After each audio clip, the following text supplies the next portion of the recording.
The Galactic Academy's Xenobiology Department had issued 17 warnings about the Razorfang cubs. Native to Chronos 6, even juveniles possessed bone-crushing jaws, pack coordination that bordered on telepathic, and a hunting instinct that activated at 8 weeks old. Under no circumstances should students interact with the specimens, Professor Zyltor announced to the mixed species class. These cubs killed their previous handler. They're here for observation only, behind triple reinforced barriers. Most students stepped back from the containment unit. The Melleran students actually fled the room. The Vaxians activated personal shields. The 3 human exchange students stepped forward. "Question," said James Ramirez, raising his hand. "How strong are they compared to Earth wolves?" Zyltor's tentacles writhed in confusion. "Earth wolves? Those are your apex pack predators, correct? The Razorfangs are approximately 3 times more powerful, with superior coordination and absolutely no domestication potential." The humans exchanged glances. Maria Volkov actually smiled. "3 times? That's it? That's it?" Zyltor sputtered. "These creatures are killing machines. Their pack instinct is so strong they'll die defending each other. They cannot be tamed, trained, or reasoned with."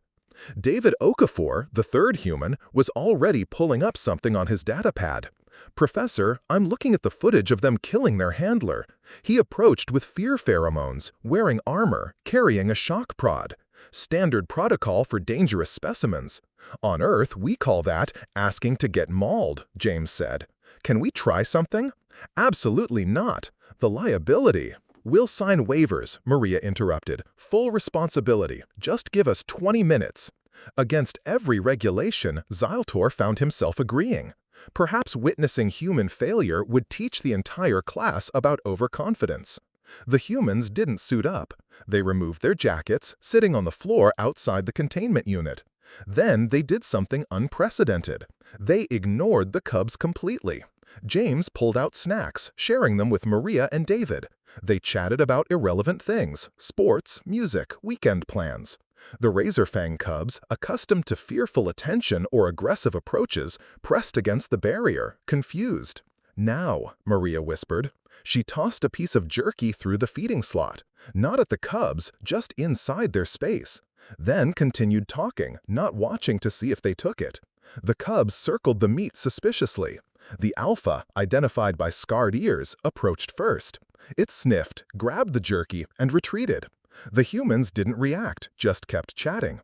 10 minutes passed. More jerky pieces, tossed casually. The cubs stopped retreating after each grab. They started settling closer to the barrier. "Your turn," David murmured to James. James began humming. Not a melody, just a low, rhythmic sound. On Earth, it might calm a nervous dog. The Razorfang cubs' ears perked. Their defensive postures relaxed slightly. "Professor," Maria called casually, "could you lower the barrier by 6 inches? Just the bottom section. Are you insane?" "Trust the process," David said, still not looking at the cubs directly.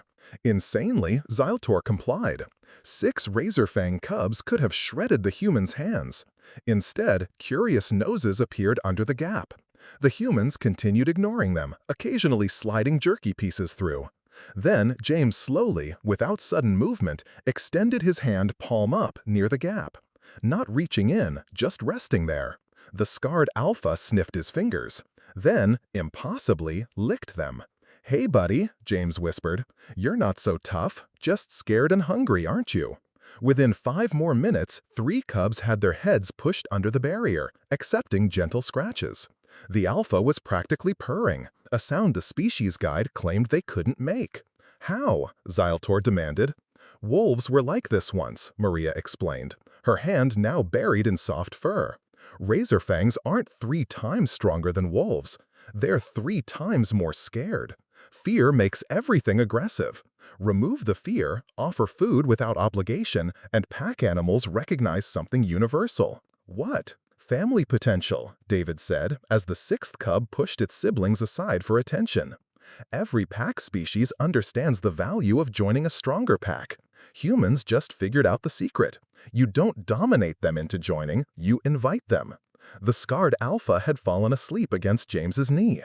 Stronger than wolves? James grinned. Professor, we domesticated wolves. These guys? They're just Tuesday.